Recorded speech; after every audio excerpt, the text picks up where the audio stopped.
यानी इस भीषण शीतलहरी में कुश्ती वहां हो रही थी और पसीना रवि किशन को यहां मंच पे हो रहा था। सामान्य रूप से अगर ठंडी होती और हम रवि किशन से कहते कि गोरखपुर में कहीं निकलना है कार्यक्रम में, जाते क्या हो घर से बाहर? नहीं निकलते। कुश्ती की प्रतियोगिता फाइनल में शुभम यादव और अनुराग यादव के बीच में कितनी जोरदार कुश्ती थी। यानी इस भीषण शीतलहरी में कुश्ती वहां हो रही थी और पसीना रवि किशन को यहां मंच पे हो रहा था।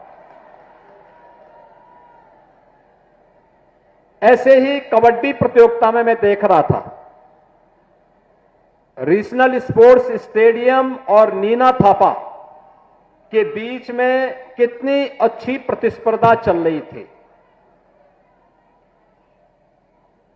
ये खेलकूद ही है जो सम और विषम परिस्थितियों में मनोरंजन भी करता है, हमें शारीरिक, मानसिक और बौद्धिक रूप से चुस्त दुरुस्त बनाने में भी जिसकी बड़ी भूमिका होती है।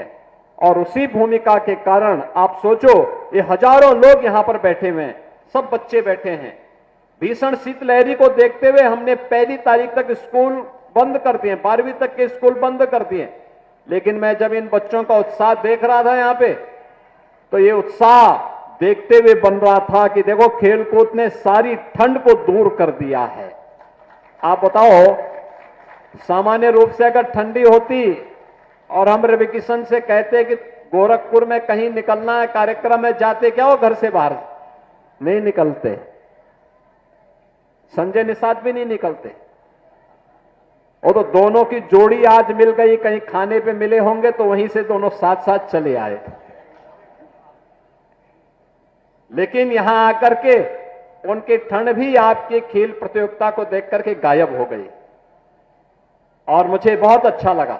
लेकिन अगली बार से ये प्रतियोगिता पहले नगरीय क्षेत्र में हम 2 स्तर पर करेंगे, स्कूल स्तर पर भी और वार्ड स्तर पर भी। स्कूली बच्चों के लिए, चाहे वह बेसिक के हों, माध्यमिक के हों या उच्च शिक्षा के या विश्वविद्यालय के, इनकी 3 चरणों में 3 प्रकार की प्रतियोगिताएं, बालक और बालिकाओं में अलग अलग खेल की प्रतियोगिताओं को तो हम संपन्न करेंगे ही, संपन्न करने के साथ वार्ड स्तर पर भी कामकाजी लोगों के लिए और जो अवकाश प्राप्त हो चुके हैं उनके लिए भी कुछ खेल की प्रतियोगिताओं को हम आयोजित करेंगे। पहले वार्ड स्तर पर, फिर महानगर के 4 से 6 अलग अलग छोटे छोटे उपनगर बना करके